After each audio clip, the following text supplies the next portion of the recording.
Salut à toi et bienvenue dans cette toute nouvelle vidéo YouTube. Comme d'habitude, j'espère que tu vas bien.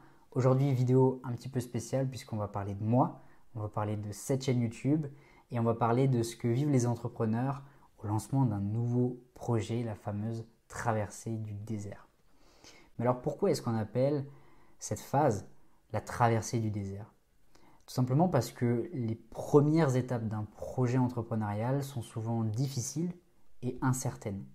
On est souvent seul, avec peu, voire pas d'expérience, et on ne sait pas si le projet qu'on est en train de lancer va un jour porter ses fruits, va un jour fonctionner, ou au contraire, finir par capoter carrément. Est-ce que derrière la prochaine dune, pour reprendre la métaphore du désert, se trouve une oasis, une forêt de cactus, un scorpion, un dromadaire, bref, une opportunité quelconque, on n'en a aucune idée. Et en toute transparence, je n'ai aucune idée si mon projet, si cette chaîne YouTube va un jour exploser ou pas.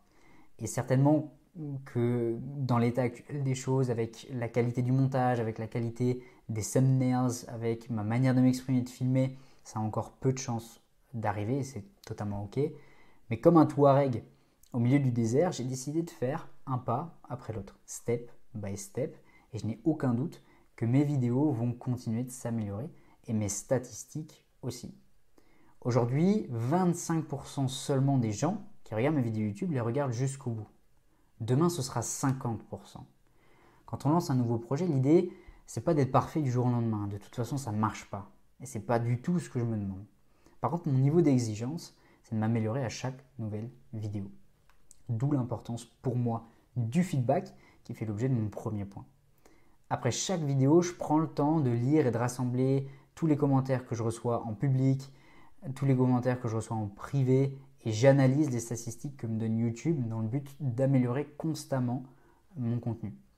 C'est exactement ce que font les boîtes qui débutent, même celles qui perdurent d'ailleurs, et qui s'arrangent toujours pour avoir un maximum de retours et d'avis clients.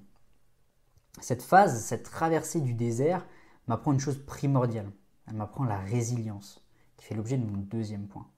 Quand j'ai commencé à entreprendre, je comprenais pas bien ce mot résilience. Mais plus j'avance, mieux je le comprends.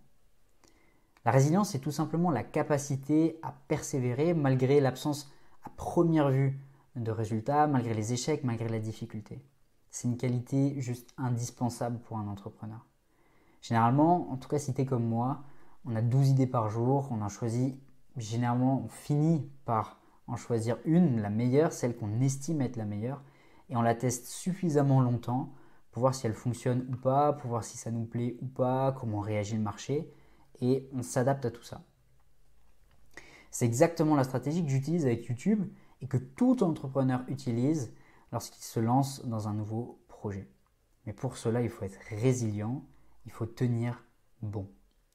Elon Musk a dû attendre 2020, soit 16 ans après le rachat de Tesla, pour enregistrer les premiers bénéfices, estimés cette année-là à 721 millions de dollars. Troisième point, comme je n'ai aucune idée, mais absolument aucune idée, du temps que ça mettra pour obtenir des premiers résultats, et que je n'ai de toute façon que très peu de contrôle là-dessus, hormis la volonté de m'améliorer constamment, la vision est importante.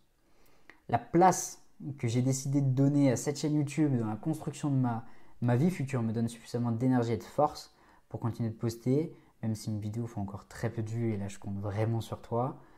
Donc garder en tête le résultat final, c'est ça finalement qui te permet de continuer et d'avancer dans la bonne direction, peu importe ton projet.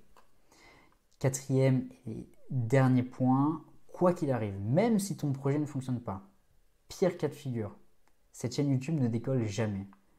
J'aurais appris plein de choses sur le chemin. Montage, communication, visibilité. Et tout ce que j'aurai appris me permettra d'être meilleur, d'avoir plus d'armes, d'avoir plus d'outils pour mon prochain projet. Cet état d'esprit te permet d'accéder à ce que Carol Dweck, professeure de psychologie sociale à l'université Stanford, décrit comme un mindset de croissance, basé sur la culture de l'apprentissage et de l'innovation. À force de sortir de ta zone de confort, à force de tenter de nouvelles choses, de te tromper, d'apprendre, de recommencer, tu finis par y arriver. Ce que beaucoup appellent la chance est en vérité le résultat d'un travail acharné souvent silencieux, d'une personne avec un rêve. Coluche lui-même disait qu'on met toute une vie pour réussir du jour au lendemain. Je te laisse réfléchir à cette citation et je te dis à la semaine prochaine pour une nouvelle vidéo. Allez, ciao!